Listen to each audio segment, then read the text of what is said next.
Okay, in really at the crux of it, neoliberalism is a radicalization of the idea that the market is always right.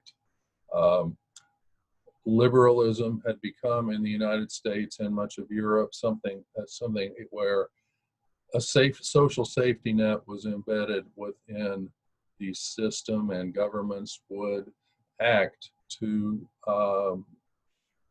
correct economic conditions.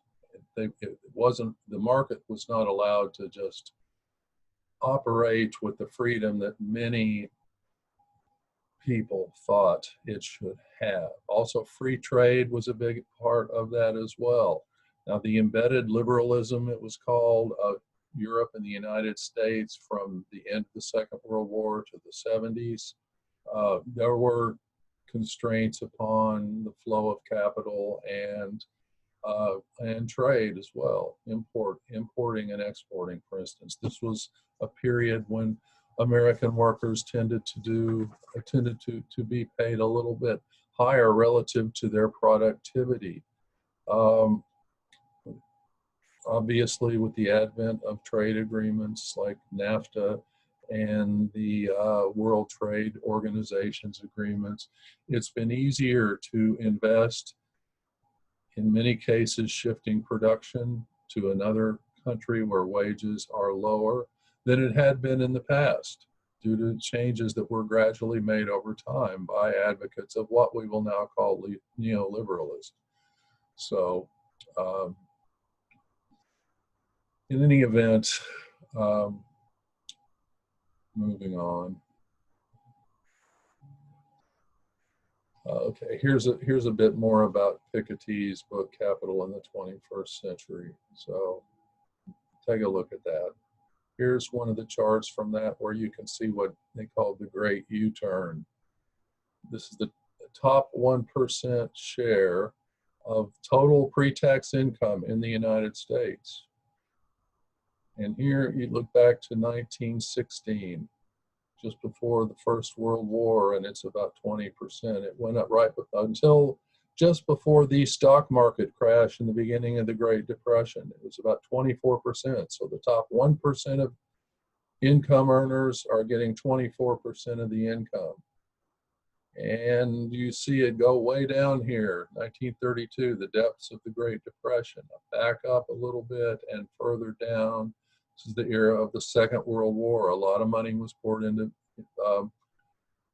armaments, weapons. The United States went to Europe and Japan to fight fascism, Nazism, and won that war, of course. And then through the 50s, you see that the top 1% are down to about 10% of total income. So that's about half of where they were. This is the era that's sometimes called the golden age of American capitalism. This was the period when it was possible to finish high school and get a job at a factory in your hometown and join the union and make enough money to support a stay-at-home wife, raising children. You buy a new car every few years, take vacations every year without a college degree. Wages were high relative to well, there are various ways to compare it. I'm just going to say, I mean, just the fact, what I just told you, the fact that that was not uncommon tells you that something was different back then. And then you see around 1978, 79, it's starting to creep back up again. This is when the neoliberal ideas began to take hold in the corridors of power in Washington and London in particular, Ronald Reagan, Margaret Thatcher. And then here at 2012, it's up over 22%. And that's roughly about where it is now. It depends upon whose data you look at because it's hard to get the actual data. But here is, if you're interested in this, here's a link to that. But this is an image, so I'm afraid you'll have to type that in. But here's another source of data if you are interested in that sort of thing. Here's something more up to date that I managed to find today. Trends over time in the percent change in your income. How much has it gone up? Well, here's some group here. It's gone up 226% since 1980, since this period I mentioned when things started to turn around. Who is this group? Oh, it's the top 1%. What's happened with the bottom 20%? Well, their income has gone up about 85% over that period of time, it says. So that's something, but still compare that to the middle 60%. Something's wrong with this graph.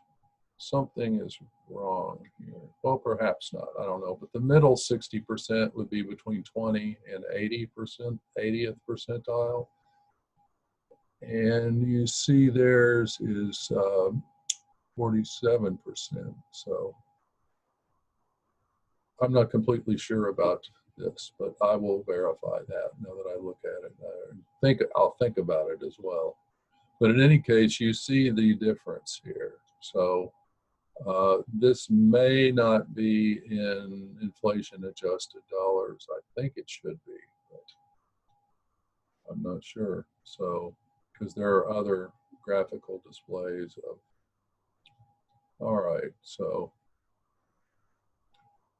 these 20% groups are called quintiles. A 10% group slice of a total population is a decile. You probably know what a percentile is. I don't think we're going to need that terminology here.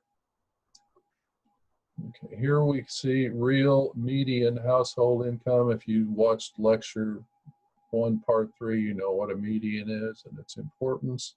Here it's broken down by race and ethnic group.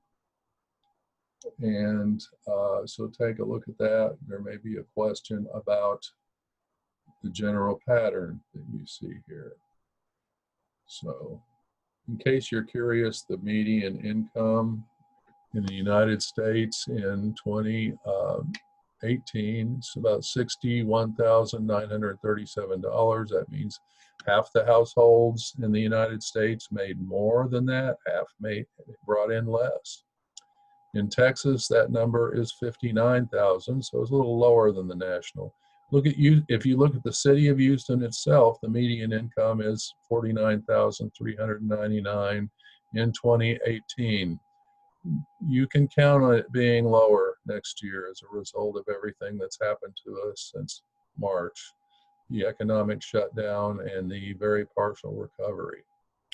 So this takes you through 2018. We're going to see these numbers go a different direction soon.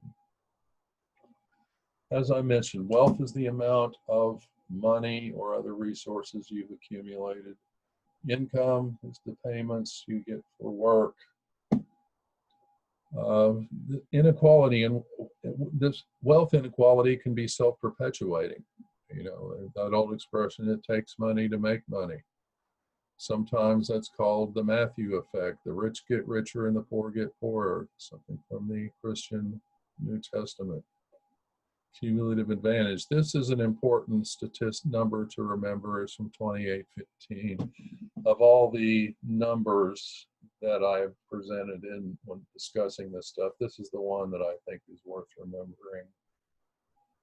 According to Oxfam, a charitable organization, the 62 richest people in the world had more wealth than the poorest half of the world's population. And the richest 1% have more wealth than the rest of the world combined. More than the 99% total. That richest 1%. I'm not sure how many people that is on a global scale, because that's what we're talking about here is the world. 62 richest people. There is you can Google this if you want to see the actual data. I believe there's an updated report as well that looks at it a little differently. Something else from Thomas Piketty, but in another publication he did with Emmanuel Saez, comparing the United States and Europe from 1870 to 2010, wealth inequality. So you see right here before the First World War, it's pretty high. during this, after in the post-war era, again, it dropped quite a bit, particularly in Europe. They had to rebuild. A lot of wealth was lost due to the conflict between the great powers of Europe, and you see it starting to drop as soon as the First World War begins. The ratio of wealth to income. So wealth is how much is accumulated, income is how much is flowing in. In Europe, in year 1900, almost twice as wealthy in that regard as the United States. But here by 1920, the effects of the First World War, followed by the Great Depression, it definitely fallen. A lot of wealth disappeared, but it's been going back up.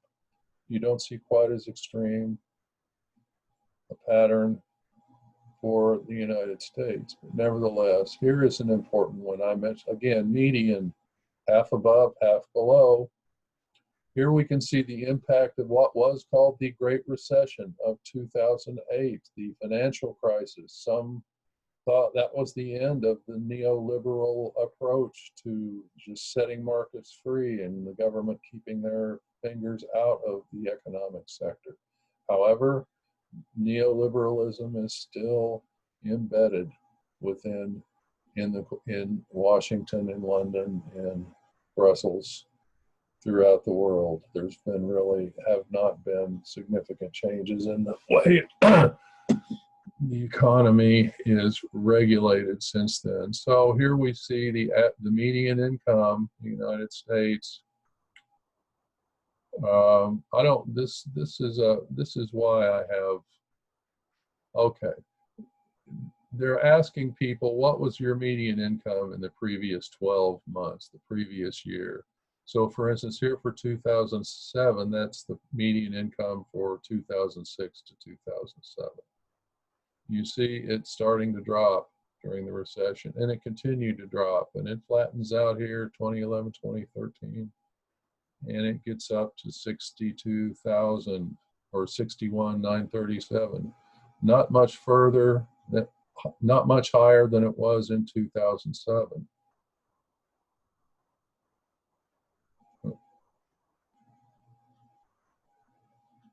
Now, poverty, the actual subject of Chapter 2. Chapter 2 begins with a discussion of poverty and then brings in some of these things I've just finished talking about. By Chapter 2, I mean the textbook we have.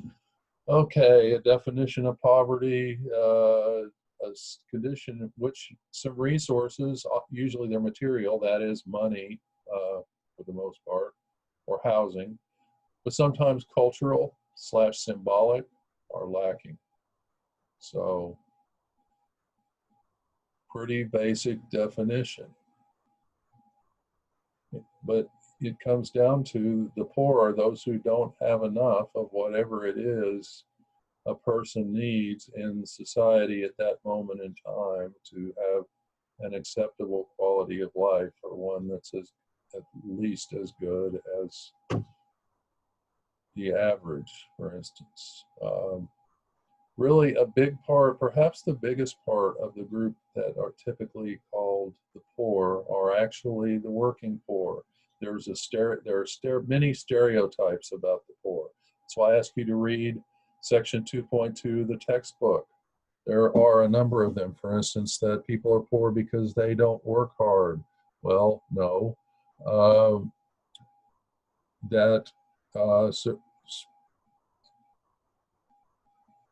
Well, I'm not going to list them. I would like you to go through that. The working poor often get stuck in that situation because they're barely making ends meet. So what does it mean to be poor?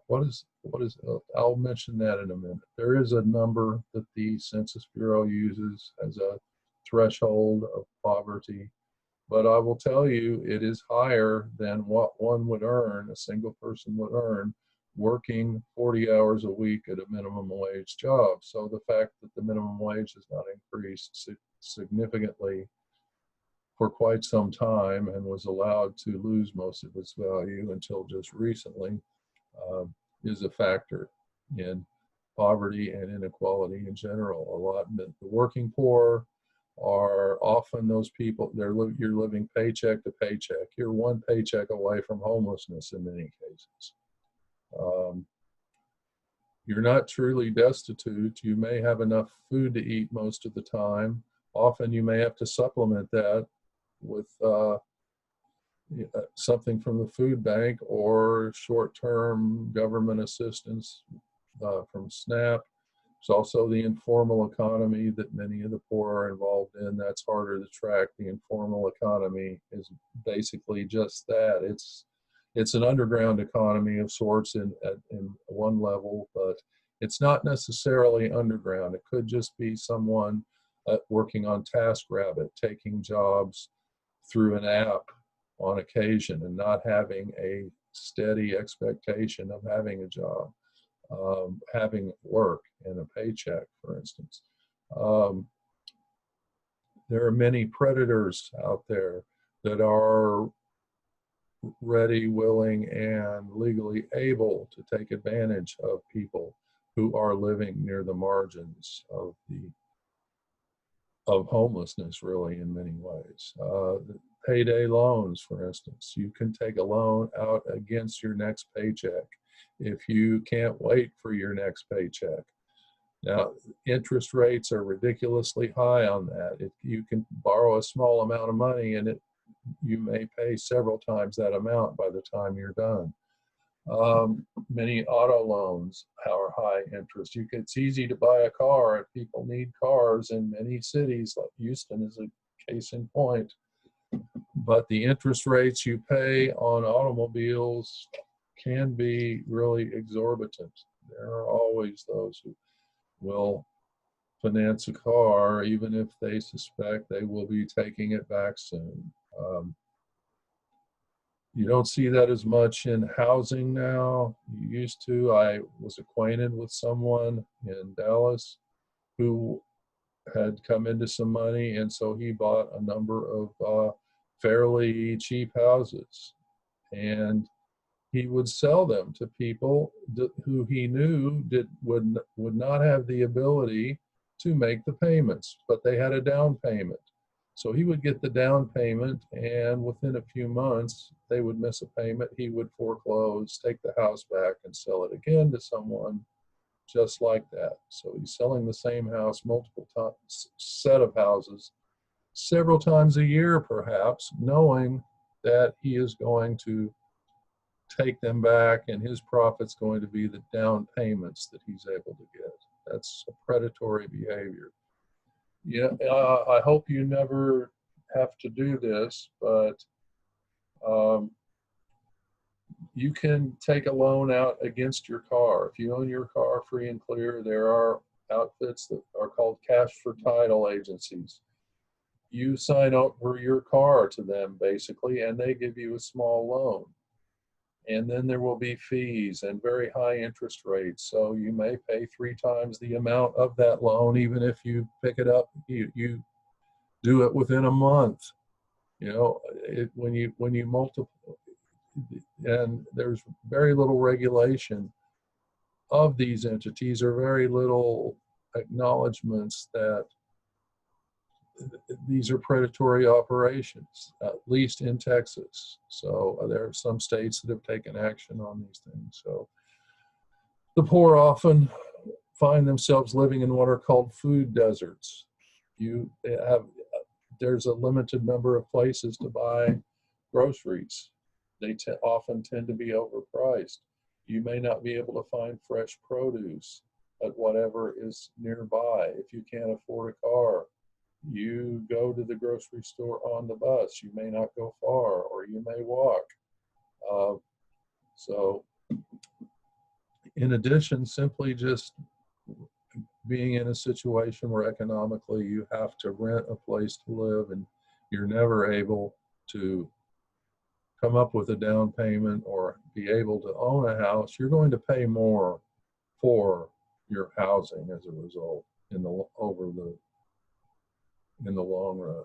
Now, there can be advantages to not owning a house. I've I've only owned one once, and that went away during the so-called Great Recession for a number of reasons.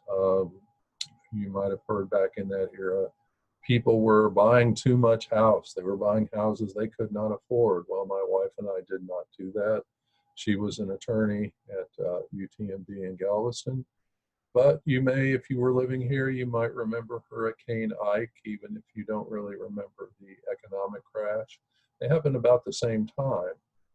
And that had another significant impact on the economy here, particularly our household economy, because UTMB decided to lay off a couple thousand employees, and she was one of them, and was never able to find another job as an attorney in this area. And so this house we could easily afford on her income and mine eventually became difficult. And when her severance was gone, she was so depressed. She did some stupid things, but the long shot is she left town.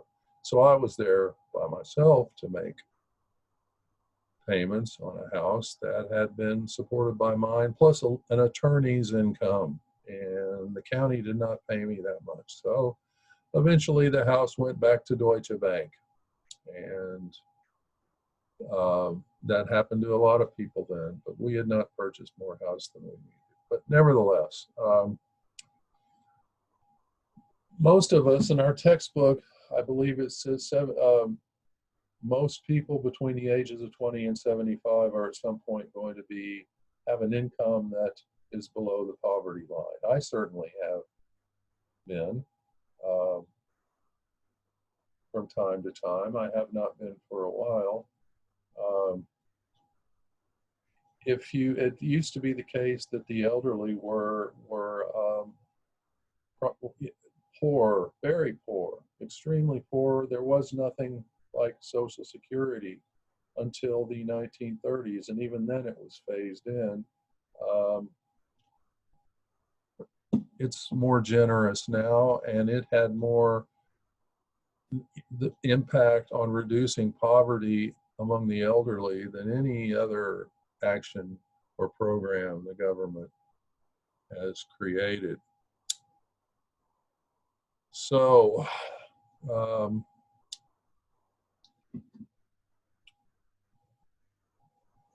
homelessness. The homeless they may be the poorest of the poor. In some cases, these are people who have mental illnesses, drug addictions, and are more or less just been abandoned by social institutions in a sense. There was a period when, and I'm not saying this was necessarily, were a lot of abuses, but there was a Supreme Court ruling in the early 80s, I believe, that deinstitutionalized many of the mentally ill. It used to be the case you could be committed to a mental hospital, usually run by the state. There were many of these, and you would not be released until a doctor thought you could make it on your own, so to speak, or were no longer a threat to others. And many people lived a good part of their natural lives institutionalized. In a sense, they were had been sent to prison, but there was no end date on it. A doctor had to evaluate you. So the Supreme Court determined that system was unconstitutional, and a lot of these state hospitals shut down and their patients went to the streets. Many of them are still out there, but that's when we saw a big spike in homelessness in the United States. However, there are a lot of people who are homeless for a short period of time due to the economic cycle, structural changes in the economy. Jobs become scarcer at one point than in others, or other decisions they have made. I myself lived in a car for 6 weeks, but we were traveling. I did not consider myself homeless. There were others I encountered in California, near Santa Cruz, San Jose, who were living in their vehicles because they could not afford rent. The cost of housing had gone up rapidly in the Bay Area. It continues to, as you know. San Francisco is one of the most expensive cities in the world now, or in terms of the cost of housing. It's becoming a very contentious political issue there. So what happens if you're homeless, though? Let's say it's a temporary, you think it's a temporary thing. You think you can get out of it by getting a job. Well, perhaps you could, but employers look askance at people who don't have a permanent address. Now, in the situation I just mentioned, we were traveling. My girlfriend was able to get some work just by showing up as at a restaurant that had a help wanted sign and giving a fake phone number, getting hired on the spot. I was far less successful. So in any event, that lasted just about 6 weeks, but we weren't terribly prosperous at any period after that, even after we were employed full time, because we ran into another issue. If you have a job, you still may want a place to live that's not your car. But if you don't have money saved, you have a problem, because apartment owners want deposits and rent up front. If you don't have that, you might rent a motel room by the week, but often that's going to take up half your income. So it's hard to save money. It's hard to get out of those situations. I probably should not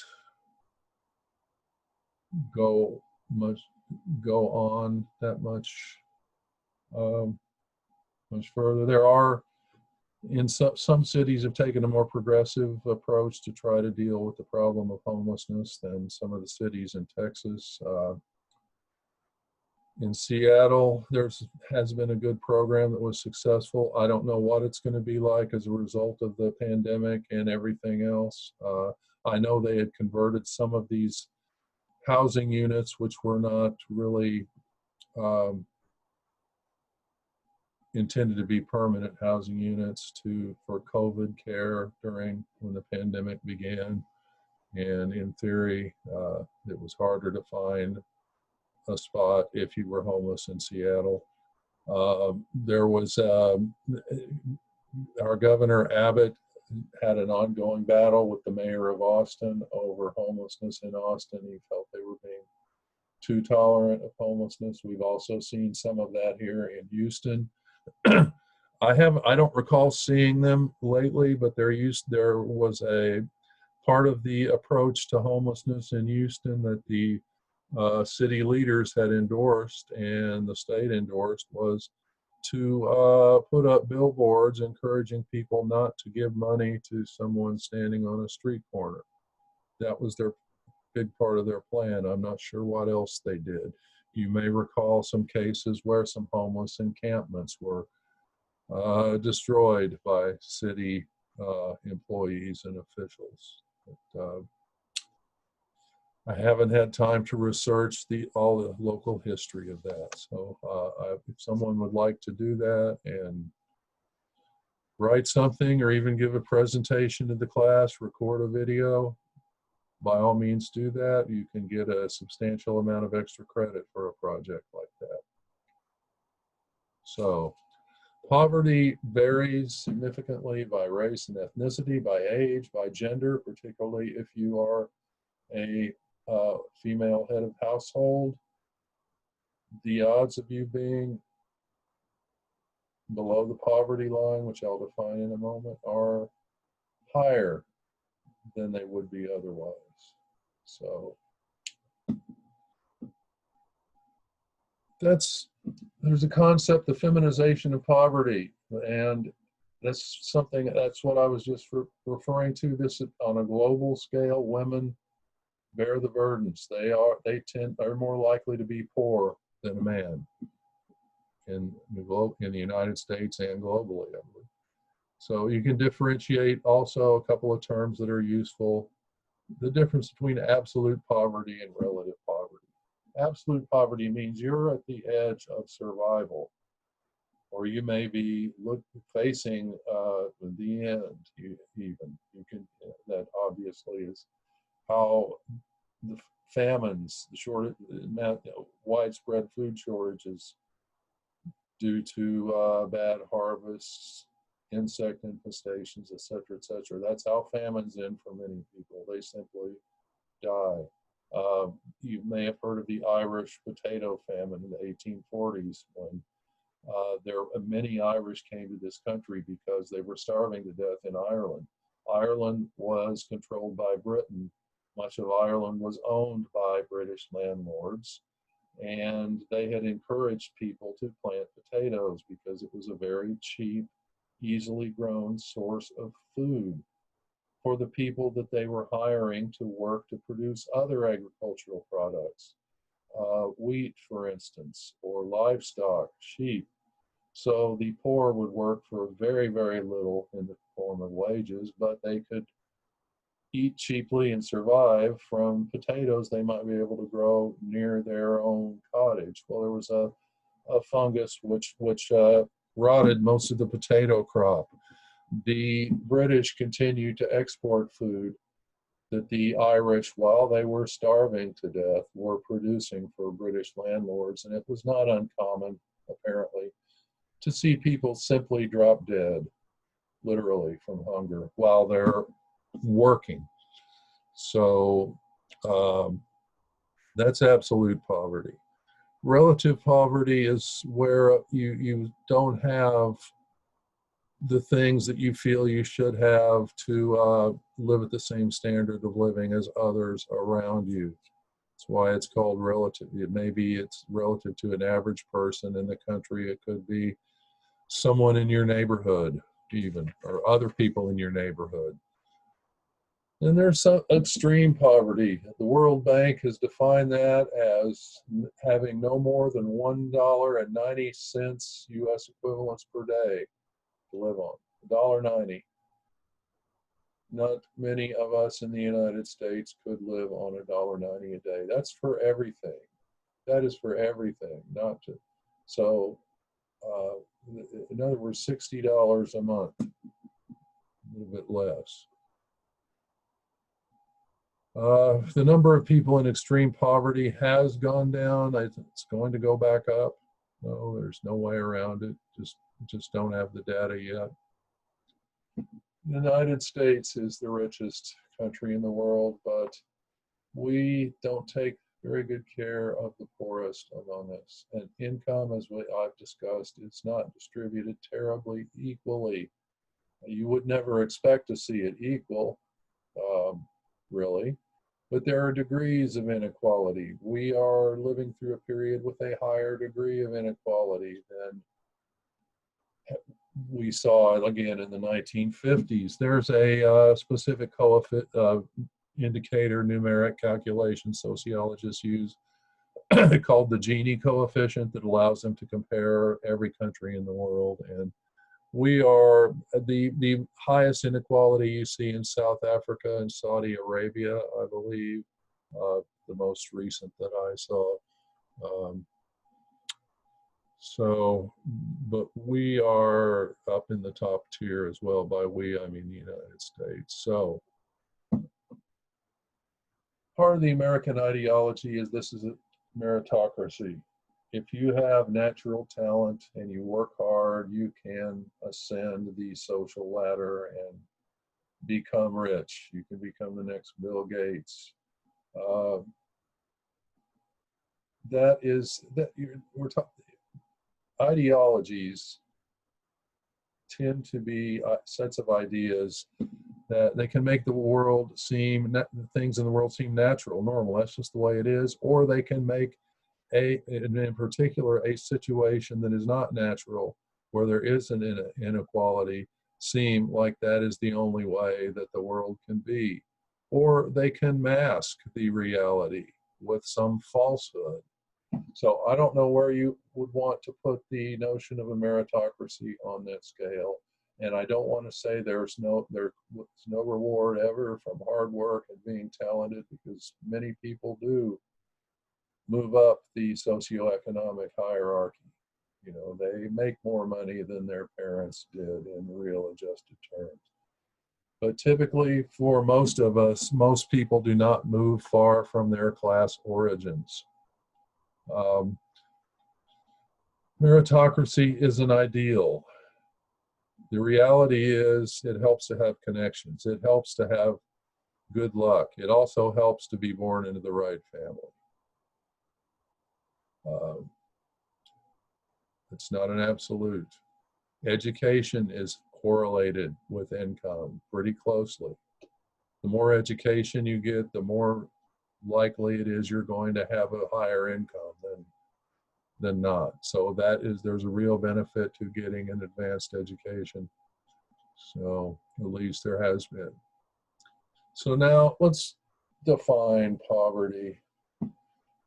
In the US, for the purpose of the Census Bureau, which provides data which is used for statistical analysis, persons considered poor if they fall below their poverty line. It's a calculated level based upon household size, and it's updated periodically.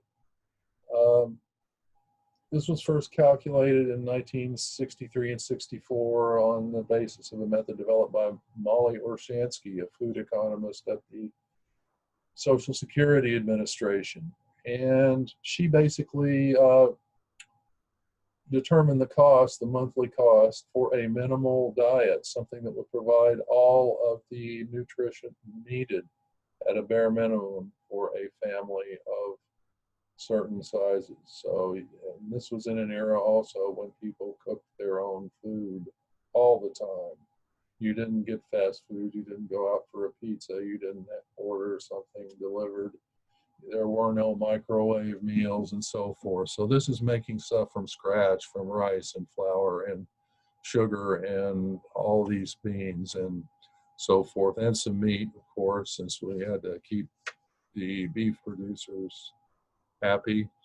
But she determined what would be the cost of this basket of food, and then multiplied by 3 on the assumption that food, if at the minimum, food would be 1/3 of your monthly income, leaving you 2/3 of your income for everything else: your rent, your clothing, your medical expenses. So it's not a high number, but anyway, it has been updated in the same method by the Census Bureau.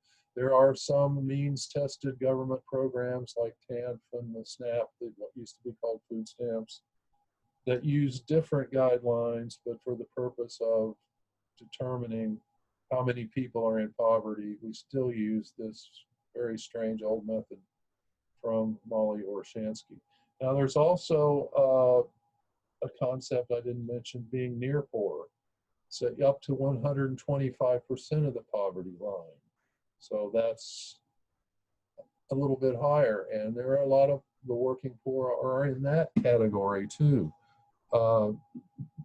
You may or may not consider yourself poor depending upon your needs, your circumstances, and so forth, if you are in that category. So what is the poverty line in 2019? For a family of 4, it's $25,750.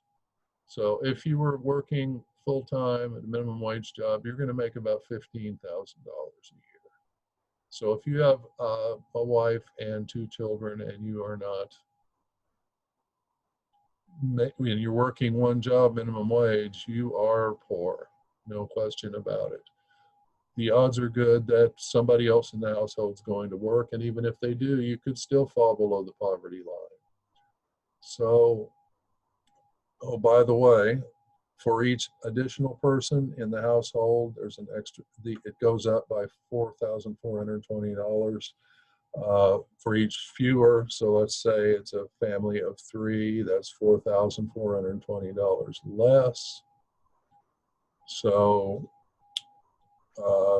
for a single individual by themselves, one adult, the poverty line is about $12,500. So working full-time minimum wage, you'd be just barely above it, but you're not going to be able to afford rent in a city like Houston on that salary by yourself. You're going to be what might be called the hidden homeless, people living in their cars, sleeping on a friend's sofa or a spare room, something like that. There are a lot more people that are homeless technically than are living on the streets in situations of what you might call chronic homeless. So the history of approaches towards dealing with poverty doesn't stretch back in this country terribly far, but for the purpose of beginning a narrative, you can start with Michael Harrington's book, The Other America. Poverty, as I mentioned, was somewhat invisible in the United States, particularly rural poverty. Harrington's book highlighted it. It was read by a lot of important people, politicians, journalists, and when Lyndon Johnson, who had been born and grew up poor for most of his life, was elected president in 1960. He was elected in 64. He became president, as you probably know, in 1963 after the assassination of John Kennedy. He initiated what he called a war on poverty to increase social support for the poor, to give them a helping hand out of it. This is when we saw the beginning of Medicare, Medicaid, the food stamp program, Head Start for children, to give them a little educational advantage. That has proved to be an extremely effective program, funds for which I'm pretty sure have been cut along with everything else in recent years. So Medicare is a target constantly. Social Security was started in the 1930s by Franklin Roosevelt, actually maybe closer to 1940, and expanded over time. Many of you are going to hear that as a result of government deficits and other needs that Social Security is not going to be there for you if you are young. Well, that's only the case if we decide not to act to improve the program. What that will take will be some sort of a tax increase or a change in the way the money is raised for Social Security. Right now, Social Security tax is paid on incomes only up to, I think it's about 140,000, maybe it's a little less. So someone who makes $500,000 a year is only going to pay the Social Security tax on the first 140,000. They're free and clear for the rest. Most of us, since the median income is about 70,000, let's say, optimistically, we never reach that threshold where suddenly, oh, we don't have to pay the tax on this extra money we're making. Well, that's not us. Simply eliminating that cap would go a long ways towards strengthening Social Security. We've been told time and time again, well, we're going to have to cut the program, or there's been talk of eliminating it, converting it into just giving everyone cash and letting them buy stock with it. Not a good idea if you really, unless you really believe the stock market is never going to go down, but we should know by now that it's not the case. But there at some point needs to be a tax increase. But we've had years and years and years of tax cuts. Now it's harder to raise taxes than to cut them, far less popular. But it's not a foregone conclusion that the program is going to go bankrupt. Same is true for Medicare. Although, you know, we're talking about health insurance, health care there. Healthcare is the only area we're seeing significant inflation in the United States. And that's sure to continue. Now, I recall that our president made a promise to do something not only about the cost of medication, the high cost of pharmaceutical drugs, but to give us the greatest healthcare system that's been seen in history, to replace Obamacare. By Obamacare, I mean the federal healthcare program created by the Affordable Care Act. Well, they've really done nothing but try to destroy the Affordable Care Act. And just last month, they presented a case in the Supreme Court to eliminate it altogether. It's been chipped away. It's been attacked on several fronts. They finally think they have an argument where the Supreme Court might just say the whole thing is unconstitutional. So let's take away health care from millions of people in the middle of a pandemic. Good idea. So in any case, politics comes into play here. You may also know or not about the war in Iraq, the war in Afghanistan that's still going on. I'm not sure what we got out of the money that was spent in the war in Iraq, but the cost of these wars is in the trillions. And it continues in the form of perfectly justifiable care for the wounded, the disabled who have come back from those wars, unable to live the lives they thought they were going to live when they went over there. If we'd spent the money on Social Security, we could have fixed Social Security 2 times over, according to a former Secretary of Labor, with the money that was spent and will be spent. And this was a statement made 15 years ago, so he did not expect us to still be in Afghanistan and with a foot in Iraq at this point in time. So when the government wants to go to war overseas, their money's always found, but when it comes to finding the money for social programs, then that's a different story. So, and I don't want to be that cynical, but okay, I just mentioned how the poverty line is calculated. Here's a link to some information about Molly Orshansky if you're interested. Now let's look at some graphs. There's several here. Here's the official poverty rate, how it's changed over time. You see it's highest for African Americans, followed by Hispanics. Overall, 13.5% of households have incomes below the poverty line, which is at a different level each year, but this is from around the year 2000 to 2015. You also should take into account how many people are in each of these groups. It's the highest for African Americans, which is not really the case. You don't see Native Americans here. The Census Bureau does not track that. The poverty rate for Native Americans is about 28%.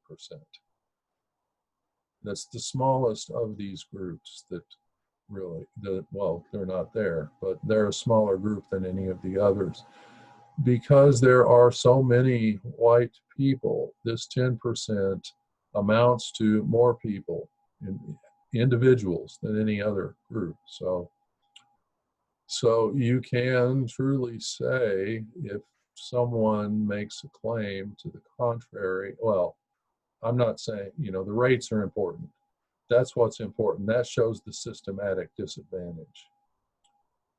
But it's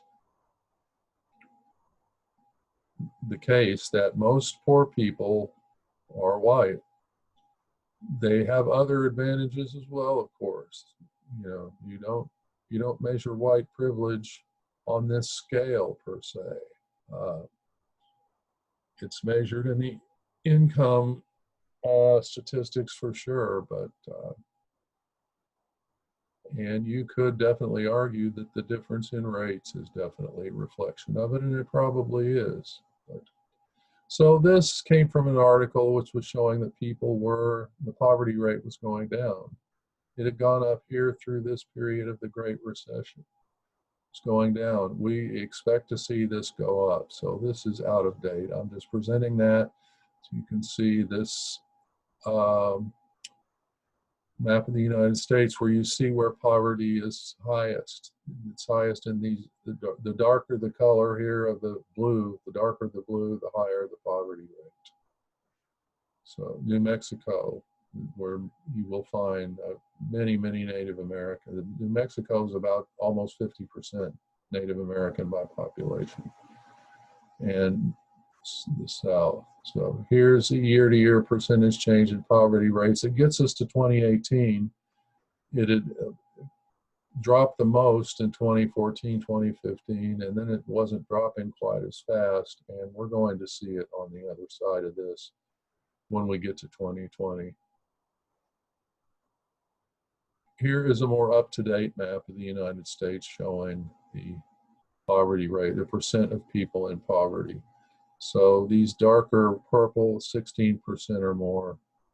Texas, you see, falls in this 13 to 16% category. Percentage of people in poverty in the last 12 months by city. So you can look at 2017 and 2018, and in general, 2018 is lower than 2017. But again, if we look at 2019 and 2020, it's going to be different. But here we have Houston, not doing quite as well as many of the other cities, higher poverty rate than cities as a whole, all these other metropolitan areas. San Antonio, another Texas city, this is a case where it's higher in 2018 than in 2017. Another older chart, you don't worry about that. Because it's possible to work full time at minimum wage and still have an income below the poverty line, there have been cases, and there have been some changes in response, where in effect the taxpayer is subsidizing companies that pay very low wages. There was a documentary called The High Cost of Low Wages about Walmart, and they have increased the wages that they pay in response when numbers came out about what percentage of their employees were receiving what used to be called food stamps, SNAP assistance, and other sorts of federal assistance. So, and it's not uncommon for households where one or more people work to be qualifying for federal assistance. And depending upon which side of the political spectrum you come from, you could spin that one of several ways. I see it this way. The government is subsidizing the companies. And here I found finally something which shows the impact of the pandemic, comparing February 2020 to June 2020. You see it has gone up for all groups. So for African Americans, it's gone from about 25, a little over 25%. So it had gone up in 2020 as well from what had been presented in 2018. So up to getting near 40%. For overall, from 20 to 25%. So that's a 25% jump, and this is just through June. So Asian Americans have been very hard hit for some reason. So I'm sure if you're interested in this, here's a link to the study itself. They probably have something to say about this. So, because that's the biggest jump right here among this group, in this group. Homelessness is, I've discussed this briefly. Here's a chart to look. Now, if you like, you can go to this link and you can look at it year over year. I simply presented the 2019 numbers here. Roughly 600,000 people homeless. The sheltered, unsheltered distinction might take into account some of the hidden homeless. A lot of them would not even show up in the statistics, but there are homeless shelters where data could be gathered more readily. So 171,000 people that are parts of a family unit. The family as a whole is homeless. We should take a look at global poverty, not simply the United States. Here are the trends. These are different groups here. Um, this is basically the population of the world. So you look at between 75 and 100% of the population of the world makes above this level, above $10 a day. So that could be well above for many of us. But you start to look at so this little slice, whatever that is percentage wise, or you could say from $10 down to nothing is 75%. But down here below $1.90 a day, this is extreme poverty. We've seen it fall from 40% to below 20 over this period of time. That's significant. Part of the fall for some reason reflects globalization. We always tend to talk about all the losers from globalization in the United States and Western Europe as a result of jobs going elsewhere, but you can't forget there have been people that have, more people have benefited than have lost. It's simply that those people often are in Asia, particularly, or Latin America. Sadly, Africa has not seen the benefits of globalization and did not really have a significant base of industrial capacity to export. You can see that show up on this poverty. The share of people living in extreme poverty, $1.90 or less. Democratic Republic of the Congo, more than 70% of people living on $1.70 or less. This also, on this axis, we have the gross domestic product, which is the total value of goods and services produced in that country. So Switzerland, wealthiest, highest GDP per capita, gross domestic product divided by the population. So Switzerland is, in that sense, the wealthiest nation in the world, one could say, per person. United States is there. China is there was a time when China was more up in this, not so long ago. China has made great strides, but we see African countries are in a bad place in the current world system.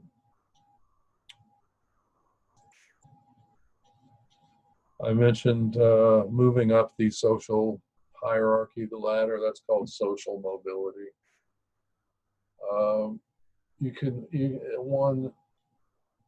I was taught by one of my advisors, the measure of how open this social structure is the openness is not necessarily how many people move up, but if people get up to this top tier, upper class, let's say, do they ever fall out of it, or do they have an advantage that persists over generations? Well, yes, they tend to have advantages that persist over generations. It's not hard to mess things up really badly. You often have to work at it.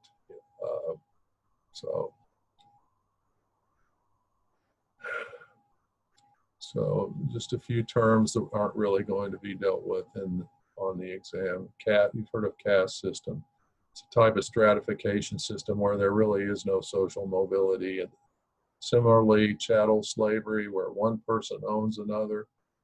In some systems over time, it was possible to be freed or to free oneself if it was a debt bondage, for instance, where you become you're working for someone for free because you borrowed money from them and you cannot repay it. And part of the deal was that's what you do. Freeing someone from slavery, from bondage, the term for that is manumission. That was fairly common in the type of slavery that characterized the ancient world. In the slavery that was seen in the American South in the early 19th century, by the time of the Civil War, manumission was illegal. And whereas in the ancient world, Greece, Rome, many other, slavery was practiced throughout Europe, typically your children did not inherit that status. In some cases they did, but not, it was not a rule by any means, but in the American South, yes, your children would also be enslaved at birth. So slavery still exists. Check this website. I think it still works. So explanations of poverty are closely related to explanations for socioeconomic inequality as a whole. Our textbook lumps them into two broad categories: individualistic or structural. Individualistic, basically they're saying it's some feature of the individual that causes them to be poor. Maybe, you know, they don't want to work, don't like to work, they're mentally ill. I'm not going to talk much about those things in most cases. This is the area where we're talking about myths, logical fallacies, things people believe that are not true. Okay. Structural explanations, that takes us back into sociology, which is where I am.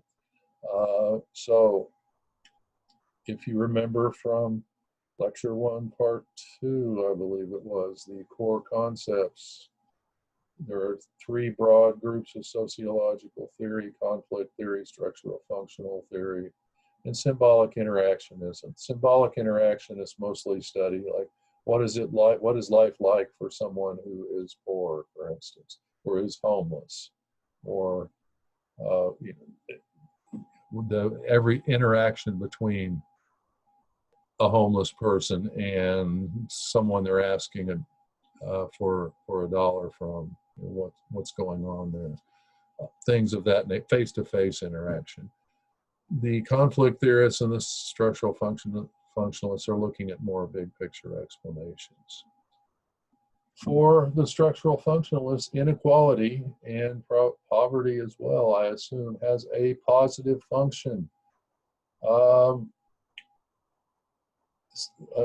famous formulation of that is called the Davis-Moore thesis, where it was said some jobs, for instance, have to have higher salaries because it takes longer to learn how to do them. You know, if being a landscaper or a plumber paid the same amount of money as being a surgeon, why would anyone go to get a 4-year degree and then go to medical school and then do a residency and all the, you know, 10 years of schooling beyond high school to make the same amount of money? They argue they would not. So inequality is necessary in the view of functionalists. It may not be pretty, and there may be ways to compensate those who are losing out from this necessity that they believe exists, but they don't believe it can be, you know, that you would want to eliminate it. It would lead to the breakdown of social systems. Conflict theorists, often called conflict critical theorists. Critical theory is a branch, a subset of conflict theories that is a little more radical than other types of conflict theory. Within critical theory, you find theory, queer theory, the classical Frankfurt School critical theory, a lot of feminist theory. So their belief is that inequality and poverty are systematically produced by capitalism and is the source of a variety of types of social conflict, and the capitalist system would not function without this level of inequality. Marx wrote about something called the reserve army of the unemployed. There always had to be people out there who could not find work in order to keep wages low. And a lot of people trained for a skill without work does definitely keep wages low in that field. There's no question about that. Marx also believed that one of the things which would lead to the end of capitalism would be what he believed would be a continuing immiseration of the working class. People would get poorer and poorer. Now, the and you could see that to a certain extent at the time Marx was writing. You could see that process occurring. But labor unions were created, which advocated for workers and negotiated with the owners of the means of production of the factories and so forth, and were able to get better deals for their workers. At present, union membership has been declining. What's happened, I mentioned neoliberalism and how this took hold in the 80s. David Harvey, who's really a geographer, has argued that what happened was that the elites, the more powerful politically, the people who had been used to running the system and really still did, they had seen these charts too. They'd known their share of the overall income had dropped from the 30s through the 1960s, and they decided they wanted it back and began to make changes, began to advocate for tax cuts, for other political changes, for